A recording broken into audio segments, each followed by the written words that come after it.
साथियों नमस्कार। मैं सीए अमित अग्रवाल अपने यूट्यूब चैनल पर आप सभी लोगों का स्वागत करता हूं। साथियों, आज हम और आप एक बहुत महत्वपूर्ण विषय पर चर्चा करने जा रहे हैं और वो हमारा विषय है असेसमेंट ईयर 15-16 से लेकर असेसमेंट ईयर 19-20 तक। तो हम लोगों ने जो असेसमेंट ईयर 15-16 से लेकर असेसमेंट ईयर 19-20 तक की जो रिटर्न दाखिल करी है, आयकर की जो विवरणी दाखिल करी है, आयकर की विवरणी दाखिल करने के बाद हमको उसका वेरिफिकेशन भी कराना पड़ता है।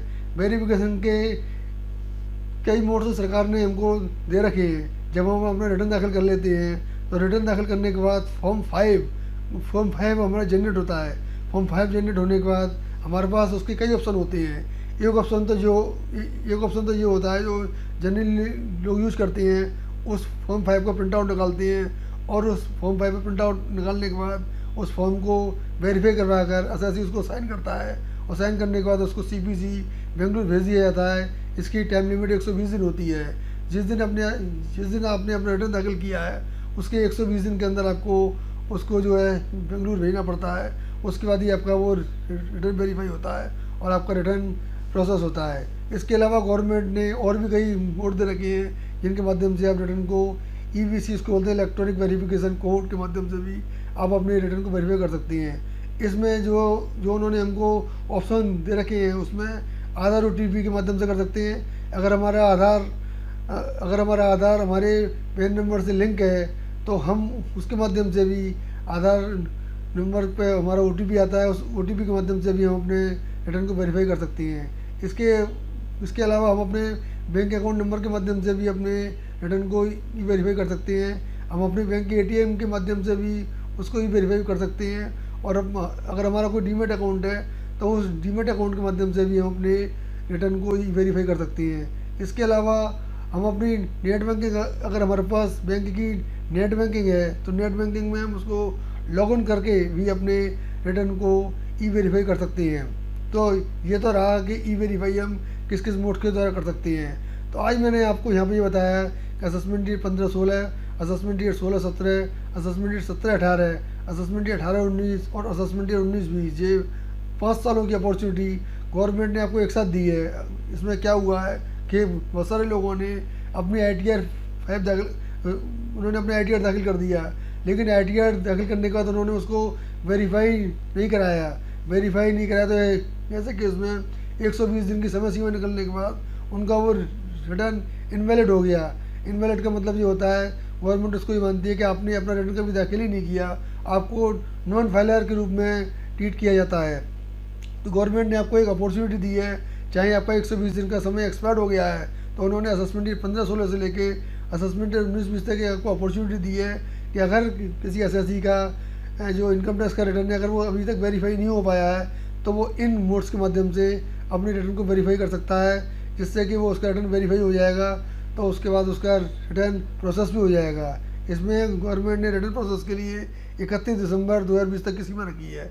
अगर हमने अपना रिटर्न इलेक्ट्रॉनिक वेरिफिकेशन नहीं किया, जो कि इसमें 30 सितंबर तक की सीमा दी गई है, 30 सितंबर 2020 तक अगर हम चाहें तो अपने रिटर्न को वेरीफाई करा सकते हैं। इसके लिए आप सभी लोगों से ये अनुरोध है कि अपने जो भी आपके एक्सपर्ट हों, सीए हों, वकील हों, उनसे एक बार अपने रिटर्न के बारे में ये जानकारी कर लें कि कहीं ऐसा नहीं हो कि आपका रिटर्न इलेक्ट्रॉनिक वेरिफिकेशन नहीं हुआ हो और आपका रिटर्न इनवैलिड हो गया हो। तो अगर आपका रिटर्न इनवैलिड हो जाएगा तो वो आपका नॉन फाइलिंग के रूप में माना जाएगा और आपके ऊपर उसके नॉन फाइलिंग से संबंधित जो प्रावधान है, जो पेनल्टी है, जो लेट फीस है, वो आपके ऊपर इम्पोज हो सकती है।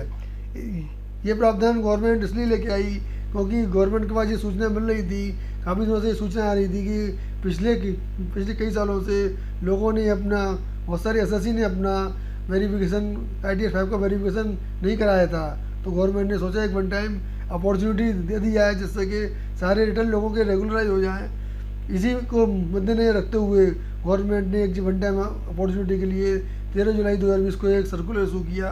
इस सर्कुलर के माध्यम से गवर्नमेंट ने 30 सितंबर 2020 तक का समय दिया कि जिस व्यक्ति ने भी असेसमेंट ईयर 15-16 से लेके असेसमेंट ईयर 19-20 तक अपना रिटर्न 5 वेरीफाई नहीं किया है तो अपना रिटर्न वेरीफाई कर सकते हैं। चाहे वो रिटर्न को बेंगलुरु भेज सकते हैं और या उसको वो इलेक्ट्रॉनिक माध्यम से भी उसको वेरीफाई कर सकते हैं। 30 सितंबर के बाद अगर आपने 30 सितंबर तक अगर अपना रिटर्न वेरीफाई नहीं किया तो 30 सितंबर के बाद आपका रिटर्न इनवैलिड हो सकता है और आपके ऊपर नॉन फाइलिंग वाली पेनल्टी लग सकती है। इसके अलावा जो अगर आपने अपना रिटर्न 30 सितंबर 2020 तक वेरीफाई कर दिया तो इसका जो प्रोसेसिंग है, क्योंकि जब तक रिटर्न वेरीफाई नहीं होगा उससे पहले रिटर्न प्रोसेस भी नहीं होता है, तो अगर आपने अपना रिटर्न 30 सितंबर 2020 तक वेरीफाई कर दिया तो इसकी जो रिटर्न की प्रोसेसिंग है, इसकी टाइम लिमिट गवर्नमेंट ने 31 दिसंबर 2020 निर्धारित करी है। 31 दिसंबर 2020 तक आपका रिटर्न प्रोसेस हो जाएगा। अगर आपका कोई रिफंड बनता है तो आपको रिफंड मिलेगा, और आपकी कोई डिमांड निकलती है तो आपको उसका टैक्स का भुगतान करना पड़ेगा। तो साथियों, आज आप इस वीडियो के माध्यम से मैं आप सभी लोगों को यही कहना चाहता हूँ कि ये एक बहुत बड़ी अपॉर्चुनिटी गवर्नमेंट ने दी है, इस अपॉर्चुनिटी का लाभ उठाएं, क्योंकि बहुत सारी रिटर्न ऐसी हैं जो अभी वेरीफाई होने से रह गई हैं। तो अपनी रिटर्न को 30 सितंबर 2020 तक वेरीफाई करवाएं और इस सुविधा का लाभ उठाएं।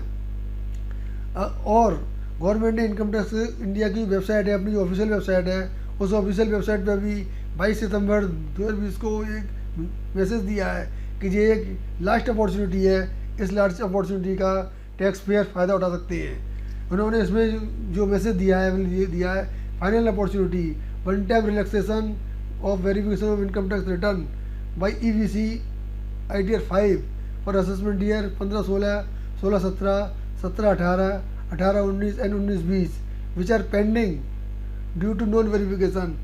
Please note that the verification must be completed by 30 September 2020। तो आप सभी लोगों से मेरा अनुरोध है, जिन लोगों ने अभी तक वेरीफाई नहीं किया है तो रिटर्न को जरूर वेरीफाई करा लें, अदरवाइज उसके बहुत भारी आपको कॉन्सिक्वेंस झेलने पड़ सकते हैं। तो साथियों, ये था आज का हमारा विषय, जो कि बहुत महत्वपूर्ण था, क्योंकि अब हमारे पास ज़्यादा समय नहीं रह गया है।